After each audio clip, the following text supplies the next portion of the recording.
أعوذ بالله من الشيطان الرجيم.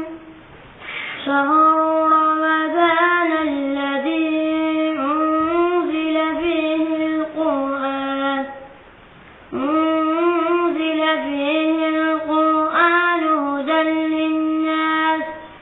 هدى للناس وبينات من الهدى والفرقان، فمن شهد منكم الشهر فليصم، ومن كان مريضا أو على سفر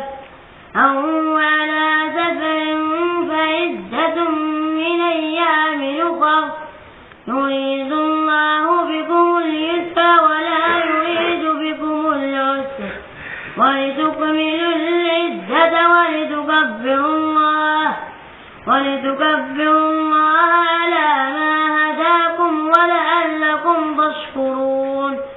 وإذا سألك عبادي عني فإني قريب أجيب دعوة الداعي إذا دعان، فليستجيبوا لي وليؤمنوا بي لعلهم يرشدون.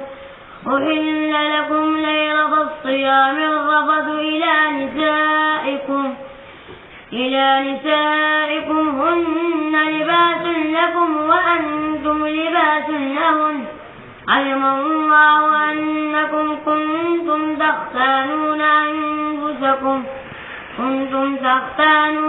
أنفسكم فتاب عليكم وعفى عنكم، فالآن باشروهن وابتغوا ما كتب الله لكم، وكلوا واشربوا حتى يتبين لكم الخيط الأبيض من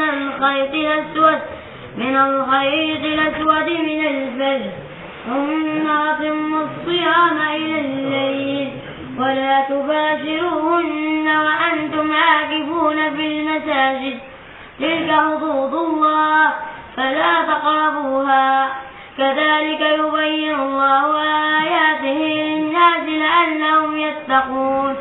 ولا تأكلوا أموالكم بينكم بالباطل وتدلوا بها إلى الحكام لتأكلوا فريقا من أموال الناس بالإثم وأنتم تعلمون.